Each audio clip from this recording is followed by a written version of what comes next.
Hi Libra, thank you for joining me for your March 2018 forecast. I am shuffling another new deck. It's the Mythical Goddess Tarot by Catherine Skaggs and Sage Halloway. This is what the back looks like. It's beautiful. I'm enjoying the imagery. Let's get to March because similar to January, there's a lot happening and we have a full moon that starts the month and a full moon that closes the month. And that's exactly what we experienced in January, which is rare. So we have another blue moon in the month of March. On the 1st of March, we have a full moon at 11 degrees of Virgo. And this could see an awareness in the area of your life that has to do with your own instincts. Oh, I love this. A full moon in the 12th house. Talk about the right place for releasing what no longer serves you. I feel like the house of the undoing is the perfect place to release old wounds. And for the full month of March until the 31st, there's like a shedding of the skin of Libra and Libra rising. So please watch your rising sign if you're lucky enough to know the time of your birth, and your moon sign for a full dose of the cosmos. Closure, rest, healing, recuperative rest is important for Libra, especially if you are expelling a lot of energy, physical exertion. You need recuperative rest when your 12th house is ignited by the full moon. But this enhances intuition, and this definitely increases your psychic ability. Pay attention to your dreams as they're activated in the month of March. On the 6th, both Mercury and Venus enter the sign of Aries. And this is our cardinal ingress month. It's our springtime, our vernal equinox. And Mercury will be stationed in your 7th house of relationships and marriage direct until the 22nd. And then he retrogrades on March 22nd through April 15th. And his retrograde begins at the 16-degree mark of Aries, back through the 4-degree mark. And when you have a retrograde in the 7th house, there could be old marriages, old flames coming into the woodwork, calling, communicating. That's Mercury. And the 7th house is marriage, is the soulmate sector. So I know people don't like to hear that, like people coming in from the past, but you know, you don't have to answer your phone. You can choose who you talk to and who you reply back to. So whatever is, your call, you have free will, but the energy is around. Venus is also in this sector, the planet of attraction and the energy of harmony and restoring balance. So some of you have had uneasy marriages or past relationships that could benefit from some healing, since the 12th house is activated right before these planets transit into the sector that impacts your deep relationships and connections. On the 8th of March, Jupiter retrogrades in the sign of Scorpio at 23 degrees through July 10th back to the 13-degree mark. So Jupiter, whether direct or retrograde, is still the planet of abundance and prosperity. But this energy is dispersed more slowly into your 2nd house of wealth and finance. It's just not as magnified all at once, but it still filters in through July for you. And what a beautiful place to have Jupiter stationed. So through the end of October, mid-October, you'll have this abundant planet in the sector of the cosmos that defines your money house, your budget, your saving, and your security, your insecurities, your self-worth, and your self-value. Jupiter here could be expanding the ego for Libra. Maybe you needed some confidence boosting this year. On the 17th, our new moon is on St. Patrick's Day and is held at 26 degrees of Pisces in the 6th house of health and work and well-being. But this new moon is working with Mars. And the same day we have this new moon, Mars will be entering the sign of Capricorn. And this energy sextiles the new moon placement. So this is a harmonious, filtered energy between the 4th house of environment, where Mars will be stationed through May 16th, and your 6th house of well-being and how you feel. So health, new diet, new health regimens and plans, the perfect day to implement a workout schedule or a new course of action to take in the betterment of your health is St. Patrick's Day. So put down that green beer and get to the gym. Well, get to practicing. It doesn't have to be the gym. In fact, when you do yoga in the morning, you can just do so in the privacy of your home. And there are some brilliant DVDs out there that are just 30 and 40 minutes to really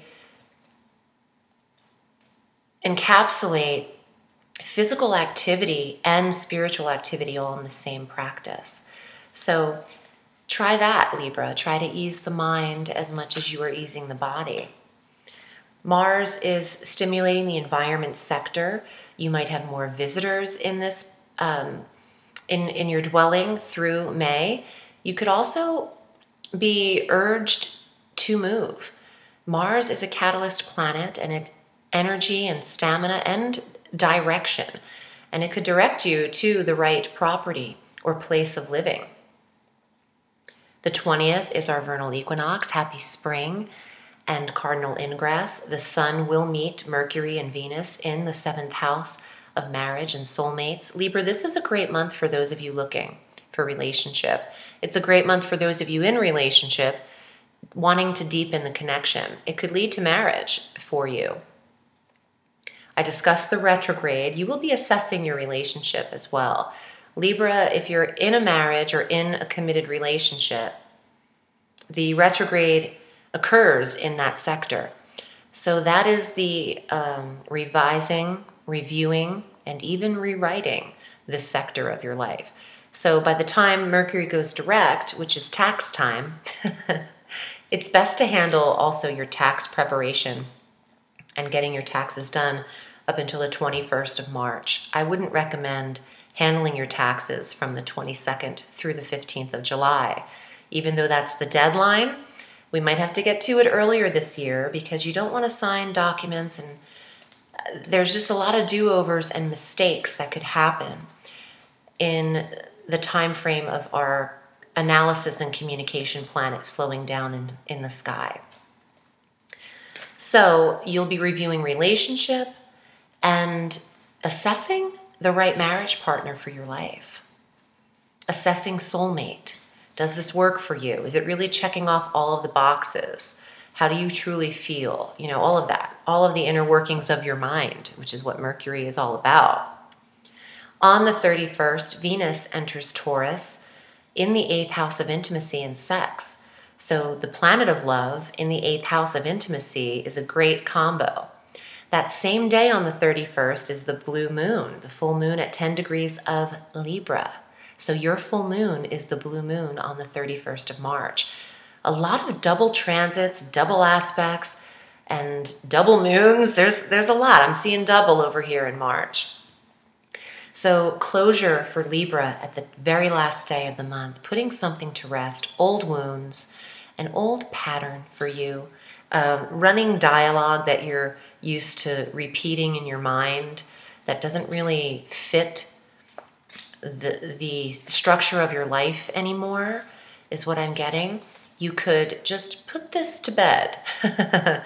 Stop saying things that you are or that you do if they're not truly resonating with the path. You can outlive things. And also what you say you are, you'll generate more and more of. So watch the delivery of how you are aligning yourself with speech. Let's get to the cards. Libra, I'm excited to see what comes up for you for the month of March. I wanted to tell you two things. My Vimeo on-demand medium messages are now available for March. The links are below in the Show More section. Also, I'm running a spring special. And if you are a client of mine, that makes you a subscriber to my newsletter automatically, which I update every month. And you will have already received this special last month, but I'm incorporating it now on this platform because I'm increasing my rates on the 20th of March, on the first day of spring. My rates will be increasing just slightly to cover some increase in fees that I'm receiving as a business owner. But up until the 20th, so from the 1st of March through the 19th, if you'd like to receive an Astro Tarot 60-minute reading with me, which is normally $160, you can do so by receiving it at the rate of my 45-minute reading. So it is $125, and that is through the 1st and the 19th of March. Consider that if you haven't read with me before. And if you have, consider it as well, because I will be increasing my rates come the first day of spring. Okay, Libra and Libra rising and Libra moon, here are your cards for March. Two of Cups. Wow. This is the 7th house of love and intimacy and partnership, and the 8th house of intimacy and sex. And it is your relationship and what you'd like to draw into your life. Look at those dolphins. These are beautiful cards. They're softer in their interpretation. Let's see what else is here. 3 of Coins or 3 of Earth. Creative, prosperity, and artistry, skill set, and developing a skill in order to earn you pay, and turning a hobby into a living is what it is. And that can be done. Take my word for it. Okay, let's see. What else is here? Oh, I see. 7 of Cups.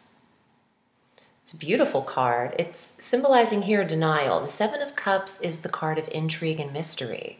It is the illusion left to be seen. See that moon up there in those woods? I love the damn woods. I love I love the creepiness of the woods. And pardon my French, but the moon here, and I'm getting like it's ensconced between the 2 full moons that we have. Oh, the blue moon. Look at that.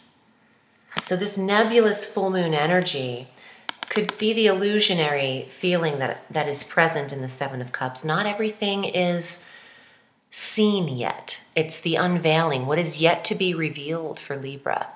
Let's see, you have more cards. I don't like this. 5 of Swords is fear-based. Here's the sign of Aquarius in the corner right here. It's an air sign. The 5 of Swords represents fear in the mind. And I wrote about this today on my Instagram page, but the mind has all of the control over what you fear. Obviously, it's just running tape. It doesn't tell you things unless you tell it to tell you something. So redirect your thoughts of anxiety and nervousness and fear into thoughts of hope, positivity, and patience with yourself. Okay, the next card. Alchemy. Love it. This is the card of Temperance. Brigid. I know that because the 14th Roman numeral is right here, and that is Temperance in the major arcana. Also, this sign, symbol of Sagittarius in the corner, that's their card. Patience. I just said that. This is the card of patience, divine timing, balance. See how she's pouring the right potion and tincture, alchemy, creating gold and silver, creating chemicals. She is balanced in her participation. And Libra might require steady footing in March. Oh, yeah, with the Mercury retrograde. Watch risky activities when Mercury's retrograde. You don't want to go skydiving between the 22nd of March and April 15th. Watch your footing is what I'm hearing as well. Be very present in every step you're taking through the retrograde. But peacefulness, patience, moderation, if you're imbibing alcohol, and if you're on medication and drinking, make sure you're allowed to do the combinations of what you are partaking in is what I'm getting. Make sure that you are balanced in that. And this first card, the Two of Cups, loving what you are doing creatively and for your earnings is extremely important, but not everything is finished yet. Not everything is handled yet. Some of you might be in denial and disillusioned about a relationship right now, or about the Two of Cups, or a marriage, and it's stressing you out mentally. You could just be back and forth in your mind about worry. Is this the right thing for me or isn't it? Just be patient with yourself. You know, divine timing reveals all. And there are no mistakes. You wouldn't be where you are if you weren't supposed to be there. It just depends on how long. And that's up to you. So I hope this was helpful for you. If you'd like to book a private reading with me, I'm at audreyalison.com. And Libra, I love you. I'm wishing you a beautiful March. Remember, the sky is limitless, so reach for the stars.